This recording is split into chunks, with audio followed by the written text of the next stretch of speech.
Hey everybody, welcome back to another all-new X's for Podcast. Now I'm Nico. And I'm TK. And we are here to, as always, talk about all your favorite comics. Kind of a little bit more centered on one or two guys this episode. Really excited about it. Some longtime favorites of not just myself, but the channel and our listeners. So super excited to talk about some books today. Yeah, and weirdly, like, a very enjoyable... Well, I mean, I don't know. I feel bad. DC is always enjoyable these days. And I don't know. I had a lot of fun with Long Halloween. But I've been a little harsh on Marvel. And I don't know. This week I had some fun. I like these Wolverine stories. That's great. I think for me, it was maybe a little more on the uneven side on the Wolverine books. Definitely nothing burning it down or anything, but nothing with fireworks for me, unfortunately. So I'm super excited to dive into these books, but we have as always, our favorite thing in the world, talk some news. I do want to say that more than anything in the news for comics right now is the fact that we got an announcement of our holiday release this year. They're doing time break or time strike, whatever it is. Time slide. I think this year it's actually got a slightly different name. Time slip. No, sorry, I was right. It's time slide. Yeah. Oh, it is time slide this year? I'm sorry. It's because it's timeless is what it's not. Yep. Yeah, seeing Cable and Bishop, two characters who we were told were going to take a long-term back seat to everything going on, take such a front seat is really interesting. I really thought it would be a little bit longer before we saw an announcement like this. Definitely just based on the content of the answer wherein we were told that they wouldn't be showing up. We were basically told, like, they're too confusing and, like, nobody cares about them, so it's fine to get rid of them. Which, like, I don't personally agree with, but that's, like, of all my rages against Brevoort, that is one that I'm just like, okay, if you feel that way and, like, you don't want to use them, there's a billion X-Men characters, somebody's always going to get left by the wayside, so whatever.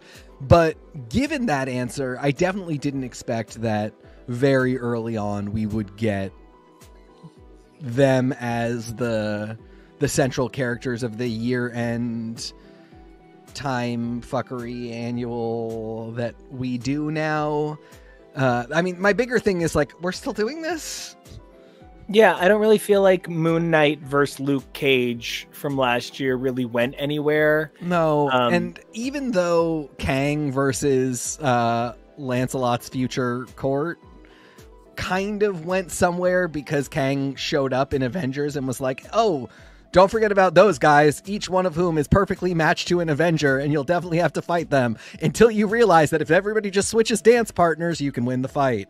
That battle probably might be maybe still looming. Kang showed up, so, like, there was some delivery on the promise that timeless mattered. I'm still smarting from never getting Miracle Man.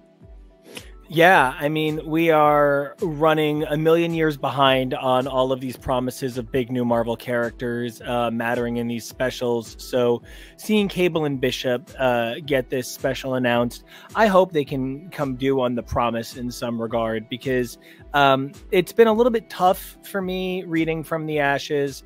It feels really disjointed. It really feels like there isn't a singular vision. Which there doesn't need to be a singular vision by way of every book is working toward the same thing, but they need to feel like they're happening at the same time. And I don't always get that vibe. So I don't know. I wonder if this is even indicative of the fact that From the Ashes is going to be a little bit less long-lived than they originally hoped. Interesting thought. That would be very believable to me and very interesting. I didn't think about that at all. I like that theory. And, to exactly what you said, that was one of the big detractors of Wolverine for me, is that it appears to be taking place at some completely different time than the other Wolverine book, or the other book that Wolverine is in, which is Uncanny X-Men, in a way that, like, I don't know. I think because of when I started reading comics and like when I started getting into Marvel at all, I'm completely inoculated to Wolverine as 9 places at the same time. So as long as they're all current, as long as he's, you know, with Daredevil the same week that he's with the X-Men, the same week that he's with the Avengers, I sort of don't care. It's his secret power that he can just be everywhere at once. But when there's a weird time shift and you just kind of have no idea where this fits and if there's consequences, how they could bear out if we've already seen what happened afterwards and he's fine. That I don't love. That was always a big problem on Krakoa too. So it's not, you know, this is not just an issue of From the Ashes, but I think it hurts From the Ashes more because there are less other exciting selling points. You know, and part of it, I think, is that there's currently a few too many Wolverine books. I mean, there's always a few too many Wolverine books, but I think there might actually be as many books called Wolverine as there are books called X-Men currently. There's Wolverine, Wolverine Deep Cut, Wolverine Revenge, Venom War Wolverine, and Savage Wolverine. That's 5 Wolverine titles currently. Yep. And if you stretch back just a couple of weeks, you can hit Savage Wolverine, the Laura, the Kinney, the Wolverine Stab, the X-23. Yeah. And you could also get the matching Wolverine tie-in. Hellverine. From Bloodhunt. Hellverine. Yeah. So we're kind of overwhelmed with the number of Logan titles right now, which is where you do really have your choice. Like, that's one of the things that when you go somewhere where they say, we do know you have a choice, and we want to thank you for saying with, you know, X-Men Cellular, you get this vibe where there's this idea that they recognize that they have to keep your fandom, your appreciation, your commercial, patronage. But one of the things that I feel that these X-Men books are losing sight of is the fact that I am not going to buy them all simply because it's what there is. As I'm reading Savage Wolverine, and they're like, no, the thing that just happened is the fall of X. But no, what just happened is From the Ashes. Even by when this was released several issues into From the Ashes. So I'm wondering if this and the From the Ashes Infinite comic and all of these one-shots, the Blood Hunt stuff, and now Venom War, I wonder if we were actually supposed to fill out a good period of time with just like infinite content to have the X-Men be missing for a minute before they came back. But now we'll never know. We will never know. That's a really good question. It's also a really good pitch. If it was not the case, I commend you because I like that. I think I would prefer a little bit to have had a break and to have felt that loss and that time where the X-Men are really just nowhere. And like, yeah, we get drips and drabs here. We get Infinity Comics, we get tie-ins. And like, we had like 2 weeks of that because we had, you know, after Krakoa ended, we did a bunch of those Magic had a Blood Hunt issue, Jubilee had one, but really we could have gone a little bit longer. We could have done maybe a couple other companion Infinity Comics. Maybe we get through Venom War as well. Before we launch everything back up again, and then really just say like it's been a minute, because a lot of the books it feels like everybody's like, yeah, you know, this has just been, so we finished reading Krakoa in what, like May or June, I think, and May, yeah. The books really pick up end of July, beginning of August, and everybody's like, man, what a year it's been since it's been so long. Everything, you know, my life is so different. I bought a home. Everybody's living other places. But for us, it's really been 6 weeks. And I'm not saying they had to go the whole year, but, even like a solid noticeable period of time, kind of like we had after Inferno, where it was basically just X Lives Next Death of Wolverine, and it took a little minute to get into Destiny of X. I really actually think that might have helped as well. I think one of the things that will help comics going forward is a better understanding of the consequences of spending my dollars up front. When you spend more of my comic budget this year earlier, even if you got that money from me, now you're not getting it again. You got it from me for Fall of X and the Rise of Powers and whatever. And so like, I don't have those funds anymore. I've spent them. And like you cannot forever borrow against my good graces, promising me it's just this one time, this one situation, this one thing that looks like this. Like at some point, I'm catching on that it's a pattern and that it is just consistently taking advantage of me. And so like you find yourself in this position where you just want to be like, this is kind of an abusive situation where you're constantly asking me to understand that it's just this one time, that I have to understand that it's going to take 70 books. It takes 70 books every time. You've officially used my good graces. I like that picture of it. And I really like the idea that, like, you know, I spent the money earlier in the year when you asked me to, when you told me that this thing was coming. I can't spend it again. Like, I can't do this every time you say to. And also that I wasn't necessarily happy with it. So on top of spending it, even though I kind of didn't think I would have to again, I also don't want to again because you didn't engender any excitement the last time I spent it. And this is something we talked about I ranted about last week. I don't like when part of what comes with that is creators getting online and going, we've got a great story, but you have to buy it and do word of mouth, or Marvel's not going to let us tell the story. Marvel is holding a gun to the story's head, and only your clap with your dollar bills or Peter Pan is going to die. And Peter Pan is my sweet little X book that you all love so much. So you better buy it. And that's been the lifeblood of comic storytelling for so long. When Peter David's X Factor was coming out, the longer lasting run, not the 20 issues, but the whatever it was, 150 issues of his later X Factor run. One of the things that ultimately happened was the back of every issue said, buy the book or it's canceled, buy the book or it's canceled. No, it was never going to be canceled because Peter David had a 2-book exclusive contract at Marvel, and they were paying him whether or not the book came out. So it was cheaper for the book to come out. And that's why there's 6 and 8 issues of X Factor in 3 months sometimes, because they were paying Peter David no matter what. So you might as well make the product. And with that in mind, you get to this point where, like, and just to mention it, while the writer of said book is actually kind of, I feel terrible because the writer of any book by this artist is, I think, meritoriously horrific. But John Cassidy, what a talent, what a genius guy who, Planetary, literally Multiversity could not exist without Planetary and all of its wonderful work. But like, John Cassidy is responsible for what a generation of superheroes look like. I mean, what an important figure, and to lose him at only 52, may we all get 52 years, but may we all get another 40 after that. Yeah.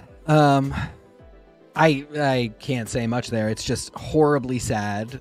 He was an incredible artist. I also, like, in the most selfish way possible, I really missed him. We hadn't gotten a lot of work from him in recent years. And I'm sad that we won't get more after this.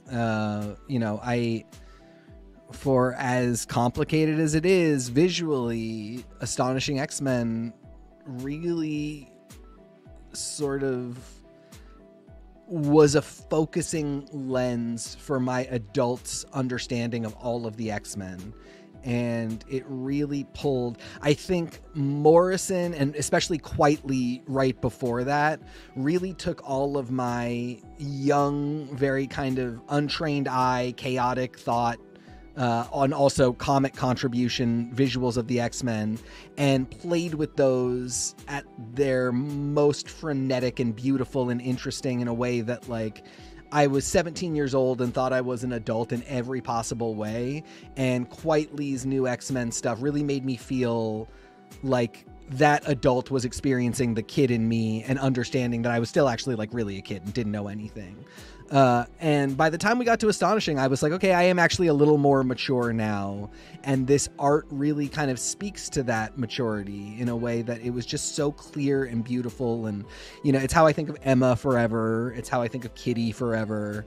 I could go on and on. But I love and appreciate his work, and I'm sorry I won't get to see more of it. And it's one of those things where, like, you don't even realize it, but it winds up creating a defining era. And it winds up having almost like a taste unto itself. And when you think about the way that maybe DC works a little bit more fluidly with the idea and the identity of an era within scope. So, like, I just picked this guy up, and I was going to bust him out during Batman's coverage, but I just picked up this $5 guy from Kohl's. He's actually, the only reason I'm going to, like, not that I'm saying go out and spend your money at a corporation, but Kohl's, this is actually, like, all of the money from this goes to charity, and it's $5. So, like, kind of can't beat it. He's, like, the size of my head, so it's a good size toy. And, like, and he's making a Nico face. Yeah, actually, he is kind of Bat Nico. I love it. One of the reasons I bring it up is because he's pretty clearly like Adam West, which is, you know, my Batman. He's pretty clearly the 60s Batman, which conjures so well in Batman 66. And then, of course, there's Keaton Batman over in Batman 89. There's so many ways to revisit those eras. And I feel like John Cassidy's work at Marvel is representative of a widescreen idea of, like, I feel really sad saying it this way, but there's like a zeitgeist of creativity that maybe can't be reachieved, right? Like when you think about Vertigo and you think about how powerful and magical Vertigo was, right? Like, all jokes aside, it was magic, right? And then you think about what the X-Men Reload was doing. Yes, New X-Men was unbelievable. Yes, Astonishing was the commercialized version of unbelievable, right? Because, like, I think about like Tegan and Sarah, and I think about like what like loud weird dykes they were, and I think about like The Con, and I think about how they went on to be one of the staple bands alongside Snow Patrol on Grey's Anatomy, and how that's so powerful, of where you can talk about this independent artistry becoming the mainstream, becoming the cohesive bigger picture, right? And what New X-Men did in a crunchy kind of girly sound demos sort of way, I feel like Astonishing did in a why can't I sort of way. And there's an over polish to it. But, like, it's really nice to have periods of your life that you think of over polished. It's really nice to have periods that you can think of. And I associate my reintroduction to comics through New X-Men and Astonishing, and actively collecting and getting my hands on the Astonishing variants as they came out and spending way too much on them to get them right away. I think about what someone like John Cassidy and these big, thick hamburger meat men did for me. He always drew everybody too muscular, too big, too handsome, too strong, just like Phil Jimenez. But they had a warmth to them and a kindness to them. And when there's a period of your life you can never get back, you always want like a warm face in those memories. And so, like, I have this lovely image of thinking Colossus was cool for 6 months of my life every time I close my eyes and think about John Cassidy. And I'm gonna smile. Take that to the bank. All right. Anyway, pour one out for your homies. And I will say that the bigger, oh Jesus. Anyway, so I will say that the main thing that I want to hit on with this breadth of Wolverine books that is going on this big... Sorry, there is a great comment, and I just lost my place.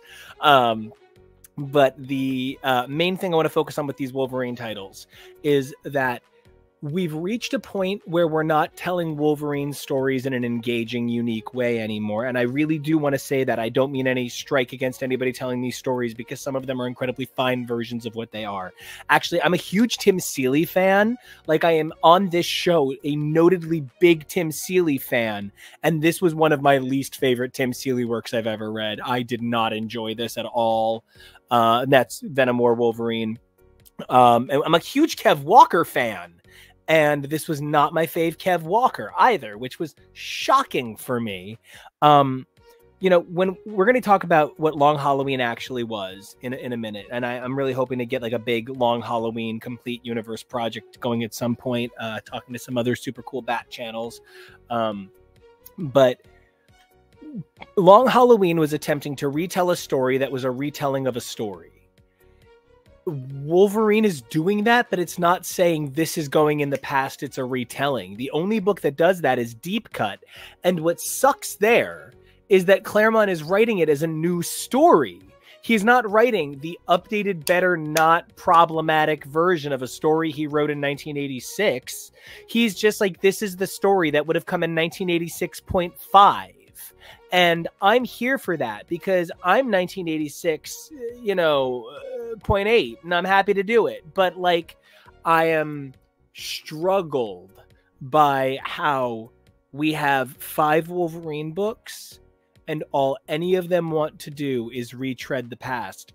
Fuck me 6 ways sideways, but I can't believe I'm going to say Ben Percy and Solemn and Dumb Surf Girl and the shark shit.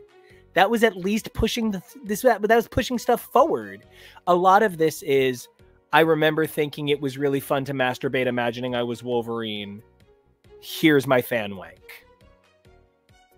Yeah, I can't really deny that. I did not respond to Venom War Wolverine. I don't I'm not fully caught up on Venom War, but this whole thing is happening in the main book and weirdly in some proprietary mix of other books that we just like through editorial and creative and writer and artist, work through. We've decided that these are the books where the cool things are happening. Like Blood Hunt, weirdly, Dracula was super important. Strange Academy was super important. Blood Hunters basically did not matter. Blood Hunters could have not been called Blood Hunter. It could have had nothing to do with Blood Hunt. And I still would have liked it, but it really didn't take us anywhere. Absolutely no X-Men book had anything relevant to bring to Blood Hunt, but some of them did. And it was just kind of like, we don't even get a system where it's like, you definitely need to read, to understand this event, you definitely need to read the main book. Tier A are the books that you should read for great supplemental knowledge. And Tier B are the books that we just think are fun that we wanted to fit into this event. I'd be okay with that. I wouldn't buy them all. And of course, that's why they don't do it. But this has nothing to do with anything. This is Wolverine was nearby the Venom War and got Venom Warred. And stuff is happening. And like Wolverine as a very murderous person who also cares about kids maybe would be a fantastic person to be an advocate for Dylan Brock. Who is, it's complicated, but like, there are a lot of places where Wolverine might matter, but like I showed up and I got venomed, and then here's a backstory about how I cut off an abusive dad's hand because I'm great, but I'm terrible. Take your pick. I don't know. This this also feels like everybody else's story from Blood Hunt, where it's like, hey, I've shown up and there's vampires here. Now here's a reflection from my past, Ilyana. Here's when I read about the guy who is the vampire, when I was a baby, and now I'm actually meeting him, and now I'm going to behead him, and now we're done with this book. When I think about what this book was hoping to accomplish, specifically Venom War, yeah, I'm struggling to figure out if it wanted to tell a new Wolverine story or if it was one of like, and I'm not here to yuck anyone, right? I understand there is a mentality to it. Like there's that moment where somebody kind of claims something, right? Like, oh no, that's mine, you can't have it. And when it winds up being like this war for it, it gets kind of weird, which is why you try to make sure you get in first, right? Like you try to make sure you stake your claim, right? And when you kind of call dibs, essentially, you're saying, I hope no one else goes for that. And I feel like when somebody like Tim Seeley does a Wolverine miniseries, he's sort of saying, nope, that's the one I wanna do next. That's me claiming that thing. And you hope that the miniseries leads to more for you creatively, and you do your best to kind of craft your narrative that's going to make sure you're the solo book pick. The history of Marvel is littered with people who essentially called dibs. Now, what's interesting is, like, imagine it's, you know, everybody's like flirting with the same like hot Nico at a party. Hi guys. And you're like trying to get in first. The problem is it's automatically sloppy seconds in the first place because it's not the main it's not the main series. It's the mini series. It's the side book. So you automatically don't have staked claim on this character. So Tim Seeley is not going to be given the opportunity to, for lack of a better term, like fuck the character in a way that nobody else is going to be able to fuck them. And like, that is what the main book writer is allowed to do. The main book writer has that permission. So when you're crafting your mini series or your one shot or whatever it is that you're doing, like I think about Fraction on all those Thor tie-ins during JMS. I think about Aaron doing all of those Wolverine side titles and minis leading up to him getting Weapon X, leading to him getting the main title. And so you do your work on the character on the sidelines, hoping you get the main thing, but you're shackled. You know what I mean? Like, you can only do so much.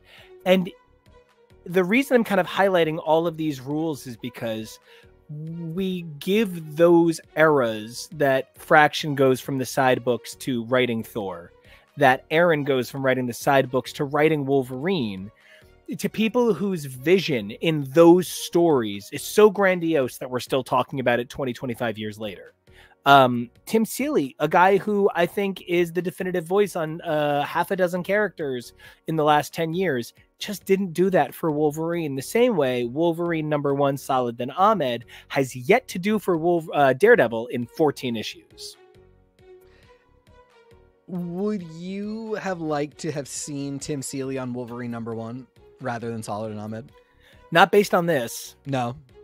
Not based on this at all. You know, and it's funny because I wouldn't have rather... I guess the person I would have really liked to have seen do a consistent ongoing Wolverine book at this point of the 5 people writing Wolverine would probably be Hickman, because I feel Hickman would do a very personalized but kind of, for lack of a better term, emotionally distracted take on everything. He has a propensity to play well with other people's structure and framework. That's what it's really about. Like, the greatest comic book writers of all time, for me, say, what is the framework? Let me build in it. I myself suffer from protagonism. I have to be #1, and it's so hard for me to be #2. I'm okay with being co-#1s. There can be 100 #1s as long as we're all #1, but telling me I can't be the best breaks me. And I feel like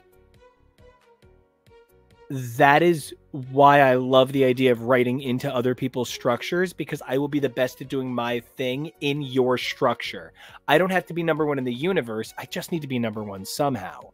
And I feel like Hickman is driven by the same weird, I was always second place in my Boy Scout troop problems that I am, because Hickman's interpretation of Wolverine in this era has a timelessness that belongs to Elektra Assassin or Havoc Wolverine Meltdown, just to bring up the Simonsons, you know, my comic couple. So, like, I don't know. I feel like Wolverine #1, first of all, Cyber is like my dream bottom. If you're going to literally create the perfect daddy bottom for me, it would be Cyber. He is flawless, but he's garbage. I appreciated the download for it, but like Cronenberg Monster in Savage Wolverine, Cyber in Wolverine, Sabretooth and Deep Cut. I think it's just like Sabretooth, like just so Omega Red, so many like Wolverine Rogues Gallery villains for revenge. Yeah, but I think it's just like Wolverine's Rogues Gallery for revenge, exactly. And then for Venom War, it's technically Venom and Bad Paternal Instincts. Domestic abuse. So I feel like nobody is saying who's the next Solemn, who, by the way, I'm going to use Solemn extensively. When I start writing Solemn, it is going to be that he is a hard-boiled detective, and Wolverine's going to be like, why did you turn your life around? And Solemn's going to be like, just to mess with you. Or maybe not. You'll never know. The ultimate mess with you. Want a kiss? Kind of. So, I don't know. Altogether, I give the Wolverine books across the board a B- or a C+. But it's one or the other. It's not a borderline grade. I had a weird day. If I'd had a good day, it would definitely be a B. If I'd had a bad day, it would have definitely been a C-. But I had a fair day. Just a weird one. So we're going to give it a B- C+, one or the other, and I will decide per my mood. Very fair. I think that's the way to go. I really loved Savage Wolverine. As you mentioned, Cronenbergian monsters, my thing. We have been working on some creative projects in which Cronenbergian monsters have been a part of the discussion, and I just have been in the headspace for it. And I thought it was fun. I thought it really used vertical scrolling really well and vertical storytelling. There was a length and a bigness to the structures and the art that was very fun to me. This story doesn't matter. I mean, like, it also is suffering from that, like, I guess this is maybe 2 weeks after Krakoa ended, except it came out after From the Ashes started. So because I know Wolverine is already in Uncanny X-Men, which appears to happen after Wolverine, I just know he's fine no matter what. And that's not the funnest thing in the world. Like, you can get away with it a little bit, but Marvel is just doing it constantly, and it annoys me. So for me, Savage Wolverine is definitely a solid B. Not amazing, but very fun. I would be interested in seeing more. It kind of, for me, it was really a throwback to getting into Infinity Comics with you on this show for things like Kushala, for things like, you know, I think about reading like some of the Spider-Man horror comics. That's the big thing, is this was to me really a horror comic. Like, it's body horror, and it's kind of body horror done some of the best that it's done in the Marvel universe. I maybe would have held this and made it even a little spookier and made it a Christmas book, or made it a Halloween book.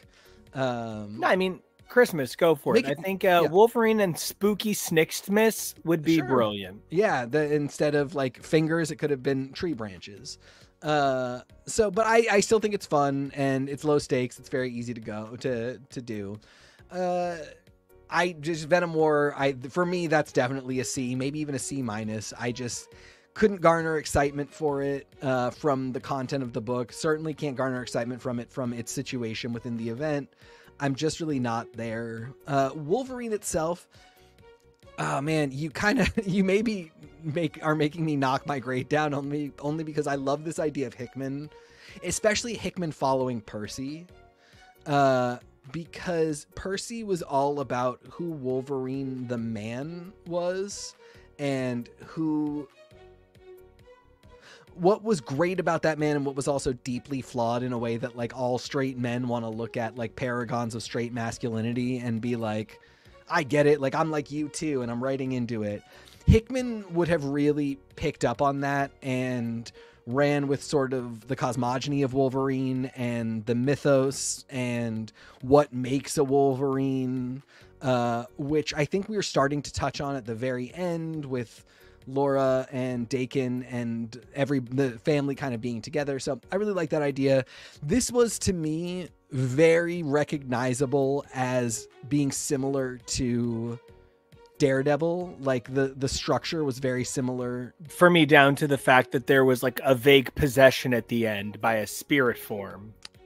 And I think it's good here. I don't think it's working in Daredevil. So it's dragging down my Daredevil, but then it's also, I can't give it a ton of points because we've already seen it. It is exactly that. You're right. Like, it's exactly the metal possessing cyber is just one of the 7 deadly sins possessing whoever. And you know, I'm really hard on McKay for just like constantly being like, oh no, a team has shown up perfectly matched to kill the the team in the book, and he does it constantly, and it annoys me. So I gotta give Ahmed a hard time when he uses the same device for his person. That said, I feel like he has a more relatable voice for Logan than he does for Matt, and it's refreshing to see. I think he's a really solid writer. I just do not like this Daredevil. It's just not where I'm at mentally, and I'm really invested in Daredevil now. Thanks a lot, Nico. So I care, and I really wanted to see something great come out of the incredible work that Chip Zdarsky did. I sort of don't care so much about Wolverine, so you can't really disappoint me that much, which is why this is like in the B territory. It's not bad. It's not amazing. I don't see a lot of potential for it to be amazing either, but maybe that'll be the great surprise of the year. You know, for me, I think the big surprise of the Wolverine year is that Hickman's Revenge is reading so much like a Marvel graphic novel from the 1980s. It reads with, the guy who taught me how to be cool at comics one time said the reason he loves to read 100 Bullets is because you can smell the testosterone and cum on those men and women. And he's correct. And it is specifically, there is like a that plus like 1980s burnt sienna dust that is what a Marvel graphic novel smells, tastes, and feels like. It is me in the New Jersey Public Library system in 1997. It is this idea that the books themselves had a palpable atmosphere of these writers think that they stand a chance of changing the future instead of being part of the cultural change. Like each writer in this period of time seems to think this story is the one, instead of being like, yeah, we're all going to get adapted at some point. And that's what I feel like Revenge is carrying. It's carrying a banner of strong storytelling. I wish it didn't have, just a who's who of every one of Logan's previous villains, but we will see what happens. Yes, we will. All right. So I guess on to this guy. On to the man, the myth, the legend, Bruciford Wainington. I just want to point out that what we're here to talk about isn't just any I almost said Wolverine story, any Batman story. We're here to talk about the Batman story that is why I want to be a writer in a lot of ways. I remember being... Oh, you got a thing? I also just like... Real quick, I have to say, I think people are really... have been hoodwinked by this idea that it's all the Dark Knight, like everything came from the Dark Knight and the Dark Knight Rises, and they don't realize how much of it really comes from this. Yeah, I mean, I think in a lot of, like, I specifically remember walking on Washington Road in Sayreville to Zap Comics, which is now on Route 9 in like Manalapan, which if you're a Jersey kid, you absolutely are Route 9ing your shit all the way over this. And like it's halfway to Six Flags, guys, just hang in with me. And so I'm going to Zap Comics when it was in the ShopRite shopping center. So Kevo, Zap Comics is where the Cucina place was like, where the Cucina place, Milana, the by the gym was Zap Comics. Okay. Oh. And so, yeah. And so my aunt took me there when I was 11 and 10. And I got,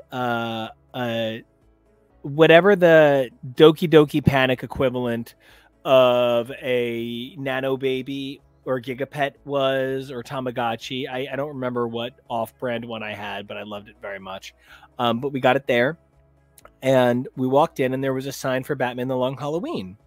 And so I go home right away and I say to my dad, Dad, help me, Dad. I have to read this. And he goes, well, why? And I'm like, well, because it's called the Long Halloween. Dude, Halloween's one day. This one's long. And so he was very understanding, and we got Long Halloween and we got Dark Victory. And I've told this story since the very first episode of X's for Podcast, when I make a joke about tripping over Denny O'Neill's backpack on my way to getting books signed in Brooklyn basements. It was my dad helping me track down copies of The Long Halloween and Dark Victory all over New York City for a year. Because it was so in demand, it sold out everywhere, and there wasn't online places to check. And so The Long Halloween, Dark Victory, When in Rome, Haunted Night, Long Halloween Noir, Long Halloween Special, and now Last Halloween. This is my Batman fandom. This is down to, like, if you've ever been a Buffy the Vampire Slayer fan and you don't agree with me that Lie to Me, Liar is the greatest dialogue of all time, you're crazy.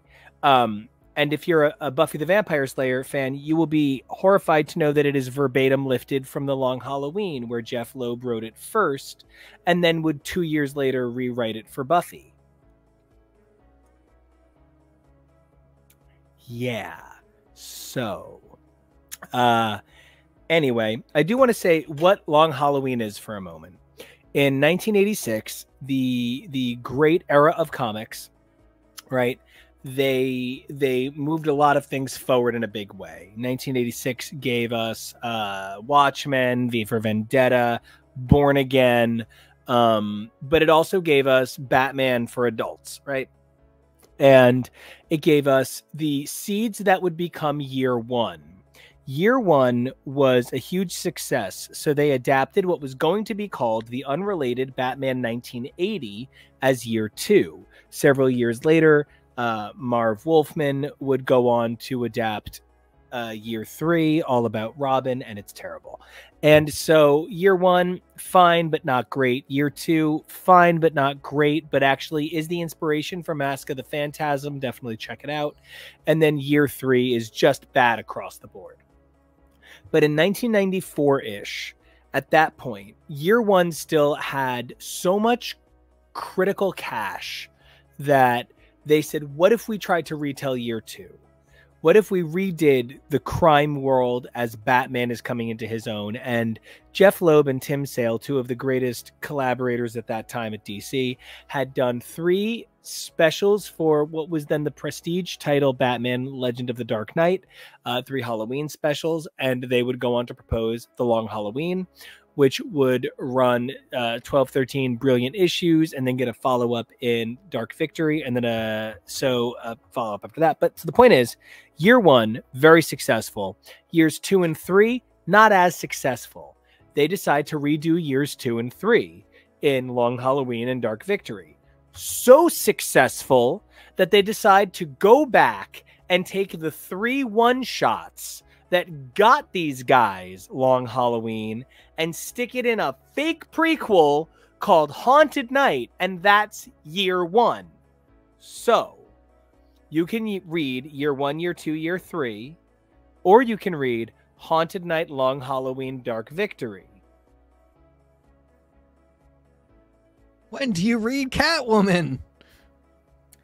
You know, I read When in Rome for the first time in 11 years today.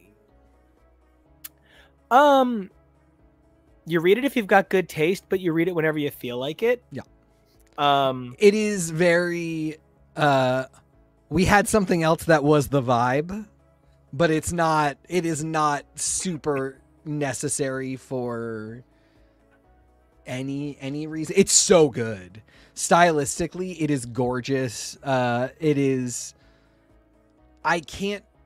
It's tough for me to fathom people who are not gay men writing a woman like Selena Kyle that cuntily. And I'm just very impressed. There is a surrender to the genderlessness of Loeb's writing. I specifically remember thinking, and this is such this is such I'm an important white man bullshit, but if Long Halloween and Dark Victory are Orson Welles, then When in Rome is Fellini.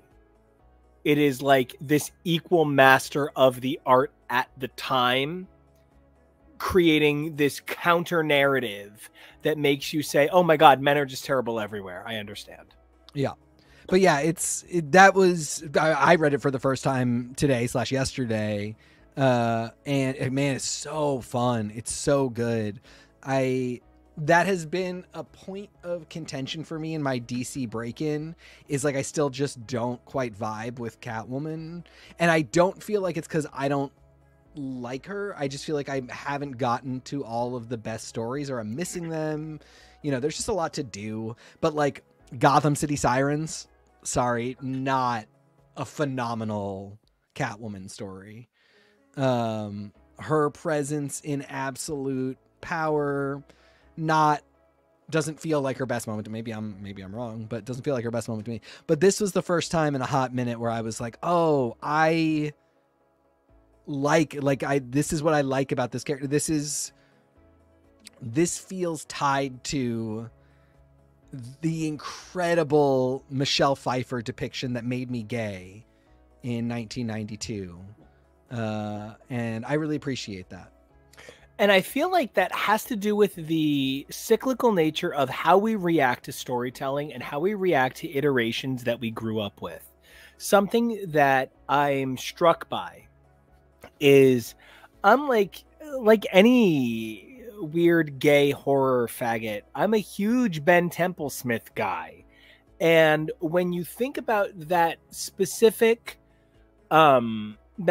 style of horror, when you think about, Fell, in particular, and that particular kind of like mouth, I feel like it has come so back into vogue. And I think about Sale's depiction. There's that particular panel set in, I think it's Dark Victory 8, where Joker is saying, come on, get back up. I don't want to shoot you if you're down. And it ends in the bang, and it's not Joker's gun. But there's this moment where his teeth are so fucking fragged, and like this surrender to the horrificness of the storytelling. When you look at the work in the Legends of the Dark Knight Halloween special / Haunted Night, there's a certain adherence to the responsibility of brand identity that Sale is willing to carry on his back far further than he's willing to entertain it in Long Halloween, where he already feels a little bit like an established guy. But beyond that, when you think about Long Halloween and you think about like the sprawlingness of Ivy into the panels, the idea of Long Halloween, and let's take it a step back, the idea of women in this trilogy by the original DC writers is women are whores that are meant to be filled. And there's not a whole lot beyond that. It is such a limited understanding of the role of a woman. But when you get to the Loeb Sale era, it's so strange, because I know Jeff Loeb has made so many mistakes comment-wise. But you look at the role of women in these stories, and they are here to literally show the men the folly of masculinity. You can sort of even compare it to the work in Gotham by Gaslight, or maybe... if you want to go a little bit deeper, like the Demon trilogy, Son of the Demon, Bride of the Demon, etc. Once again, Batman stories. But I think about the role of the woman, and the role of the woman centralized in this trilogy in particular. And I think about who Selina Kyle is. In year one, she is the whore of this, whore, mother, maiden, crone kind of identity cycle. Like literally, she is a prostitute. But by the time she is fully realized at the end of Dark Victory, and that is, of course, the introduction of the Matt Reeves "She is a Falcone" storyline that we see play out in the minutes of the Batman. I'm sorry, the hours of the Batman. The last time I saw a movie as long as the Batman, I was being tortured, and it was they were doing this terrible thing to me with these toothpicks. And my eyes were like this, and they forced me to watch movies for long periods of time. Everybody remember when that happened to me? I cannot stress enough to you the fact that I watched it at home over the course of like 5 days, because every time I would sit to watch a chunk of it, I would be like, okay, the whole day is gone and we are no further in this movie. No, I literally, and I keep it on the desk from last week because I wanted to make a point, but Fritz Lang's Metropolis is literally sitting on my desk. It is my favorite film of all time, and that is shorter than The Batman. What? Okay. But the identity of the woman, of the man, this idea of the yonic push and pull in Long Halloween is so illustrated by the fact that the central focus of Long Halloween is specifically 3 men in constant tug of war. But then by the time you escalate things to Dark Victory, you have 3 women playing the same foil in the same ways. And none of this even includes the crime families that play this background character foil. So when you get to this idea of Last Halloween, which Last Halloween number 0 coming out next week is actually a reprinting and representation of the Long Halloween special from 2021, which is the final major Tim Sale work of all time. You're reaching a point where the canon of this is not, it's unique. It's beyond unique. The canon of this has a pulp the same way orange juice does. There's a sensation in your mouth, a tactile feeling that only this book series can give you. And the fact that some of my favorite artists of all time are the ones that are going to step in and finish it out has me breathless. By the way, do you know who's playing Sophia Falcone in The Penguin? No. She's a very sexy baby. What? Christina Milioti is playing.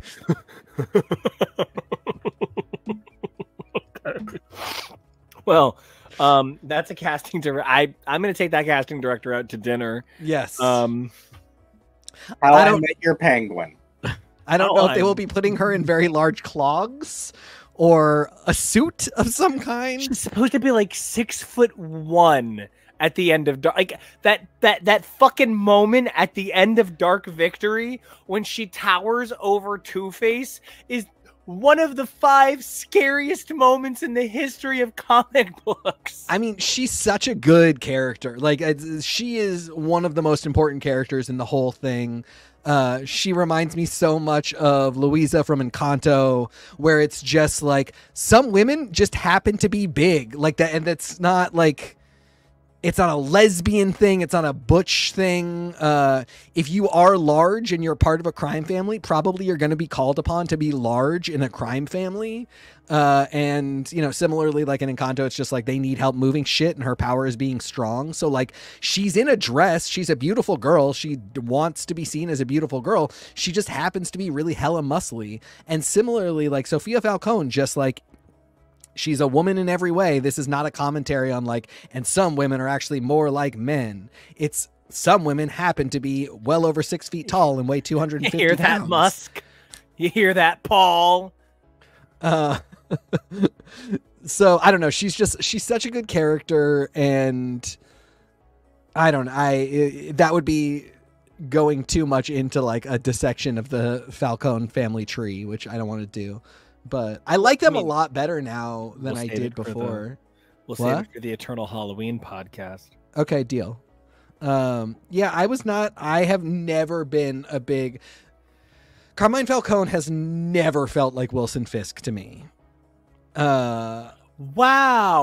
Okay. Yeah. Wow, I've always kind of compared him to like Hammerhead as like a secondary... That's mean. Well, I mean, to me, Carmine Falcone is this book, but you're right. He really does have a bigger, more important picture in the history of bat lore. Great point. I mean, as far as bat lore goes, it seems to me like he's supposed to be a Wilson Fisk. And he just has never felt that way to me, especially because so much of my experience of him is in films where he's just so not the spectacle, and nobody can resist their attempt to do just a borderline most offensive Italian mob stereotype. He's just like always around a plate of pasta. And he's never a spectacle. He's never interesting. He's never threatening. If it's crime stuff, usually the Penguin is doing everything that Carmine Falcone is doing, but being a Penguin man, which is just weird. So it makes something, like in the same way that like other people are criminals in the Marvel universe, but none of them are as wide as they are tall. So it just doesn't, it's not particularly, when Wilson shows up, it's a whole fucking new game. Rereading this for the first time since doing all this DC work and reading it with the other materials, I really appreciate that Jeff Loeb and Tim Sale had a real vision for this character and this family and really understood how to integrate their pedestrian criminal nature into the roots of Gotham in a way that made it seem equally heavy to the idea that there's this woman who can control plants who, if she pricks you, you're fucked. Because like once Poison Ivy shows up for me in this book, there is a part of me that's like, why is it there's plants everywhere. Why isn't she just running everything? And I feel like it actually does plenty of a good job answering that question in a lot of ways. It's interesting because when I first read, I have a weird time kind of imagining myself as superheroes. I don't know that I've ever thought I was Robin. Even when I was like 11, I was like, I'm Batman, but small. I was never like, I am Robin. Like, and that's something you recently said in a really interesting way that I heard, and like it took me a minute to kind of process, but like you and I run these very parallel roads because like neither one of us ever feels really sidekicky. And one of the things that sort of leads to is I've never seen myself as Jean Grey, girlfriend of Scott Summers. I see myself as Phoenix, here to fuck your shit up. I never see myself as Logan, guy who didn't lead the X-Men for 140 issues. I saw myself as Logan, first X-Man to get a solo title. Likewise, when I examine these books and I think about the ways I experience them, there is a certain level, and this is gonna I promise, this is thesis based and not just me thinking with downstairs, but there is a certain level to which Batman experiences sexuality as an element of his superheroics. There is a certain level to which, instead of that's huge for this book. Continue. Yes, exactly. There's a level to which it's not ejaculation; it's ejecting the bat, or the bat grappling hook. It's not holding a woman close to his body. It's grabbing someone and swinging bravely. There is a sexuality to the physicality of superheroics. And thus, when I was a kid and I read Long Halloween, and there's this extended Pamela Isley controls Bruce and is destroying his life storyline, I couldn't appreciate it because I was 11 and no crush was greater than the control of physical hormone. So like there was no real surrender to love. There was just, I'm 11 and nuts, right? And so reading this as an adult for this massive project I've been doing, where I've been pulling together all of these thoughts about Long Halloween and Dark Victory, year 1, year 2, year 3, Haunted Night, When in Rome, Long Halloween Noir, Last Halloween, Jesus, there's so many. One of the things that I've been struck by is Bruce's rejection of common sexuality. And after he pushes Pamela out of his view, and I think it's like Long Halloween number 5, she comes to represent something greatly diminished in the narrative. Now, what's interesting is he never pushes away the idea that perhaps he is suffering from mania. So people like Two-Face, people like Joker continue to have a dynamic hold over him. But somebody like Pamela Isley, who is a creation of sexuality, she lacks the same control over him And I think that relates to the ways in which Loeb and Sale treat her supernatural abilities to control plants. She's used in an explosive way one time in Dark Victory 11, I think. And other than that, you know, her explosive plant powers in the initial trilogy play such a small role that when you talk about last Halloween and you think about who Ivy is now to the DC universe and where she is in this story, it really does ask you to consider that the narration alters the perception of the character. I mean, I think it also really suggests like things and people change. And especially great comic characters that we ultimately come to fall in love with. I mean, like, she and Harley are great examples because they just were so different when they showed up. And I do think part of it, you're right, is that sort of stylized and narrative form that the characters take. That's always going to have an effect. But also, like, there's a very real way in which you can look at the vague idea of the chronology of her story and see her become a little bit more of a person. And a little bit more grounded, because this story has gone on, and maybe like she's made friends, she's made lovers, she's had to evolve from this sort of like above it all, like very of the green, removed from humanity person. And that's serialized long form storytelling. Like, people should change like that. Part of the problem with the great characters that we fell in love with the minute we were introduced to them, your Wolverines and your Batmans, is that some editor is always saying they can't change that much. Wolverine cannot be a bisexual man in a threesome, in a triad relationship. So even though somebody tried to kind of push that, which in no way would have changed Logan being somebody who's ready to cut off an abusive dad's hand, it just would have meant that he also fucked Cyclops. We can't have it because that's too much change, and it might shake things up too much. But with your Ivies, that's actually like, that's how they grow, and that's how they become popular. And it's really interesting that you bring up the fact that Brevoort chose to eliminate the polyamory from Wolverine, because by eliminating the polyamory from Wolverine, he didn't eliminate the fact that Wolverine was interested in Scott Summers. He eliminated the fact that Wolverine was in some way possibly part of unfaithfulness, complicit to adultery, I guess, in some weird vision of it. And I think one of the other sides of it is Brevoort kind of stepped in and said, no, Logan did not cuckold Scott Summers.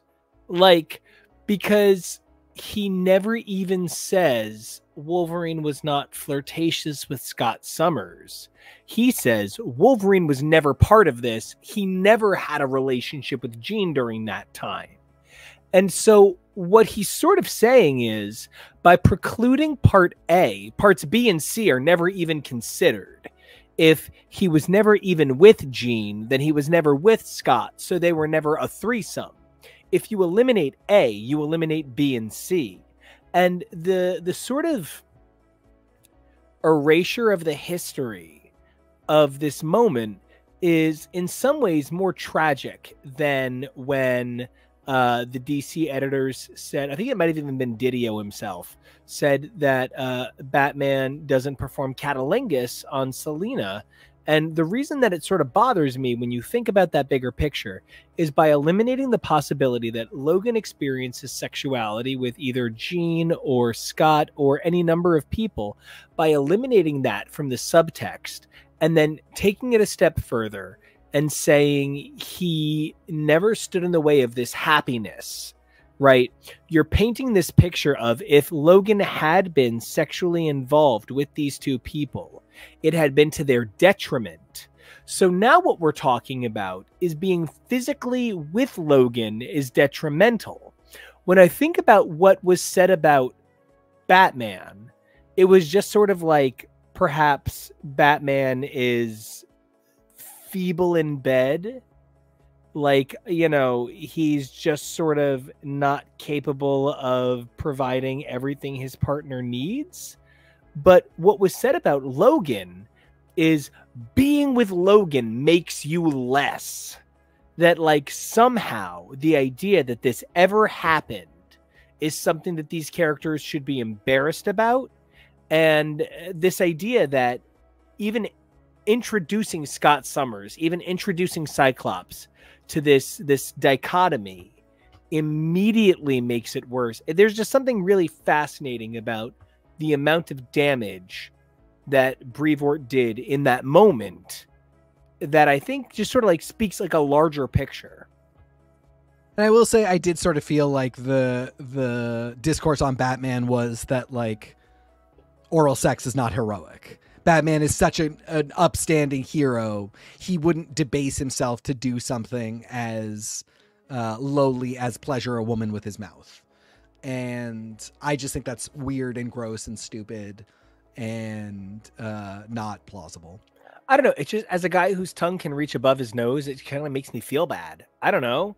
Like, everybody's got their cowl and their cape, and mine just happens to be an absurdly Venom-like tongue. And I don't particularly like Dan Didio making me feel bad about the fact that I can lick my chin. I just don't know.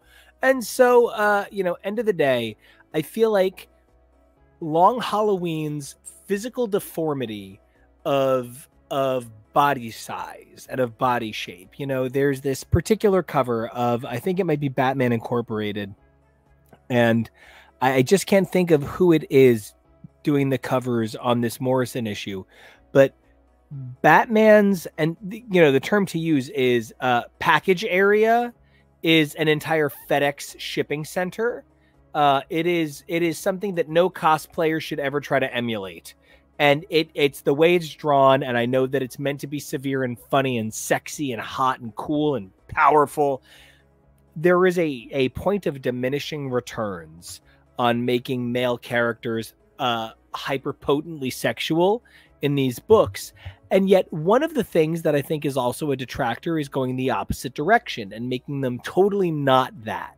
Something that Tim Sale and Jeff Loeb's depiction and terminus for the Batman story both allow for is Bruce's sexuality is a component of the sub character of Batman, but it never has to overtake him the way, just kind of call back to something you said earlier, a lot of straight men would kind of put on Bruce Wayne.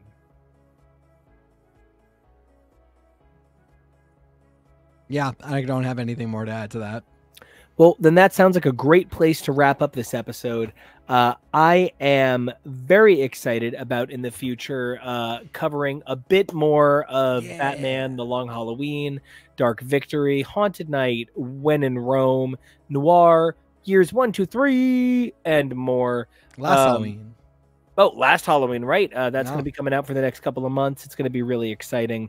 And one of the reasons it's so exciting is because we're in a position where the future of the Marvel and DC universes so much rely on the, I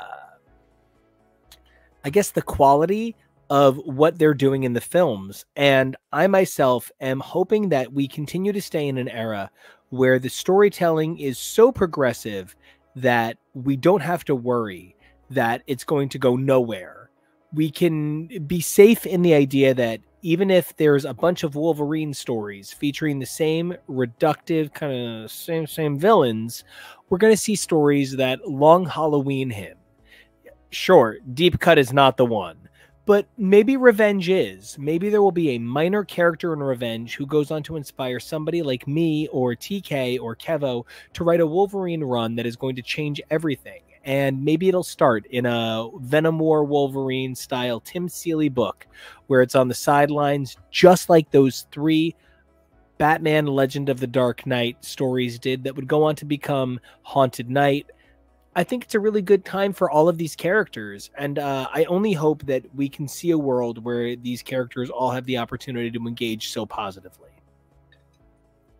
Yeah, I think I'm just reminded so much in reading through all of Long Halloween just how stylization and creativity can really just change everything for a book. And it's something that I've been noticing with this DC stuff that we've been breaking into, is it's so much of Batman especially related stuff, but so much of what DC is doing overall is just like, how can we hyper stylize this story?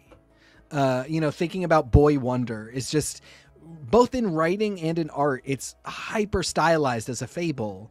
The Dark Age, same thing. It's just that all red visual style telling the Batman story, but then it's also, because it has that visual style, there's also something more going on. And I don't, going all the way back to Long Halloween, where Tim Sale is just drawing things. And, he wasn't the only one. Like, we were seeing this in stuff like Gotham by Gaslight as well. But it really leaves its mark forever and is something that you can always go back to and inspires others. And we've seen it with Marvel a lot. I think we even see it now. I just think we see it a little less. And like, even amazing artists like Martin Coccolo, I was saying when we were talking about Ultimate Spider-Man and the introduction of Ultimate Felicia Hardy, that she just kind of has the same hair as Elektra, but she's supposed to be half black, and an enormous mane of curls is different for, I would think, maybe not, who knows, for a young half black woman than it is for a young Greek woman. But like, there's a stylization there. It's just like a little bit like, nobody rock the boat. And I just would love to see Marvel take those kinds of risks that DC is still taking, is maybe taking even more right now for some of the flagship books and some of the flagship characters. Because sometimes it's not about having just breathtakingly perfect art, just so good, such good quality, such a good, talented artist. It's about having somebody with a really distinct style and one that matches the story being told. Oop, mute. And one that's willing to engage with the characters and the way that they're being portrayed. Yes. Something that I find really difficult about the nature of the Wolverine story is when we're seeing him run with Wolverines, I'm like, wow, this is beautiful. This is so natural. This is so exciting. But at the same time, I'm like, this fits nothing else going on. This is solid, and Ahmed had this beautiful vision and he really wanted to tell this story, but it's 4 pages. And then for West Wing fans, you just killed Pluie. So I just watched that episode. Oh, it's amazing. Yeah. So Nick Offerman and the $10 billion Wolf Highway later. But when you take a look at something like, I'll probably say particularly Long Halloween, there is a meticulousness to the suspension of Halloween across an entire year. How Halloween might invade Valentine's Day. How Halloween might sneak into the 4th of July. There is a very fine quality to the idea of where the colors and the letters go as the series continues to evolve. And I think Wolverine really, really needs a Long Halloween, like right the fuck now. Yeah, I couldn't agree more. We are just in a sort of floundery place. And what would help this character is a focus and an opportunity to engage with what made Wolverine so dynamic in the first place, that indomitable spirit. Relying on the fact that we all think that Wolverine has an indomitable spirit is why about 10 years of Batman is wasted on me. I don't want 10 years of Wolverine wasted on me, and I think as long as fans are willing to have discussions like this going forward, things like the internet make everything very different. Please remember that when the Long Halloween came out, the internet was but AOL keywords. And last Halloween is coming out in an era where my smartphone literally bullies me. So, very different situation. Read Batman, bitch. And you know what? Read Wolverine, because we need people to read books that aren't perfect. I mean that. Like, Yeah.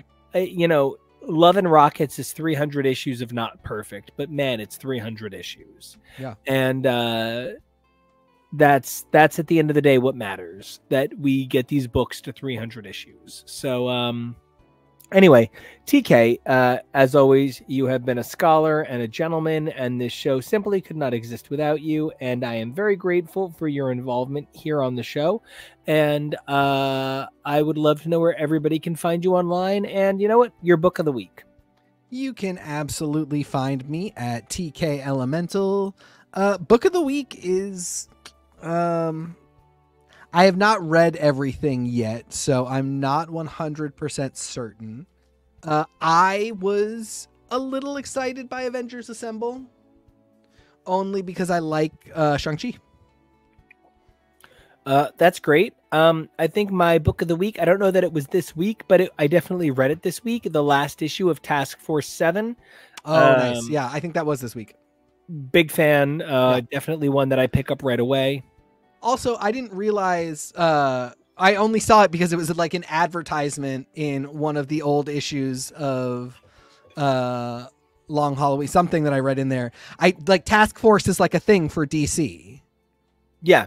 Yeah, I didn't realize that. So now I'm like, I want to read all the other tasks. There's like zombie task force books. I want to read it all. Yeah.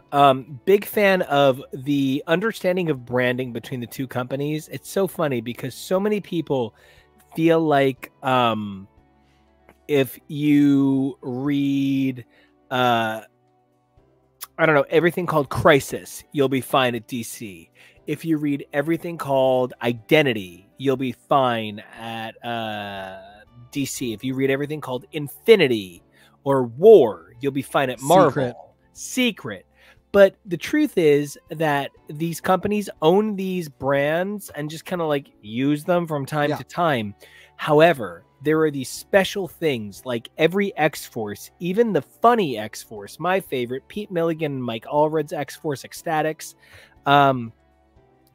It really does add to that bigger picture. And I would say that Task Force over at DC does do that same thing. So I would recommend taking the time. Yeah, for sure. As for me, you can check me out at Nico Action, NICOACTION. You can check out my music at Nico Action Music, NICOACTION MUSIC. However, I am but a shell. I am but half a man.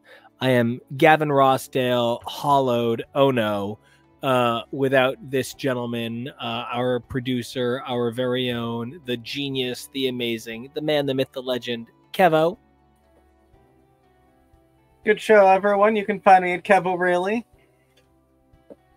And until we come back, we are gonna do something Friday at 5-ish, something Sunday at 6-ish, and it's it's a channel. One of the things that is always so difficult is like we love making drag content, we love making spooky content, Disney content, nerdy content, and comics content, and we can't do any of that without you guys. So what we need you guys to do is like, comment, and subscribe. Let us know what you're thinking. We have had some of the best numbers we've had in the last couple of months, and we want to thank you guys so much for being a part of that change and being a part of making our dreams come true. It's like, you know, we talk about these comic book writers.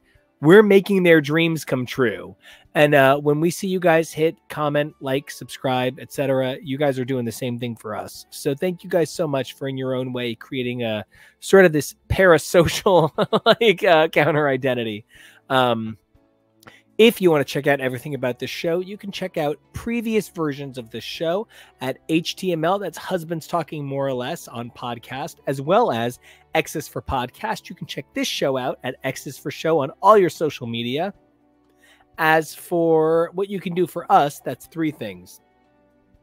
You guys can, number 1, stay safe. It's a crazy world out there. Number 2, you guys can be brave. We want to see who you are inside. And number 3, while we're talking about who you are inside, you guys can evolve daily. Who you were yesterday, incredible. Who you are today, amazing. But who you are tomorrow, that's the dream. And we can't wait to see it. So until then, stay strong and we'll see you.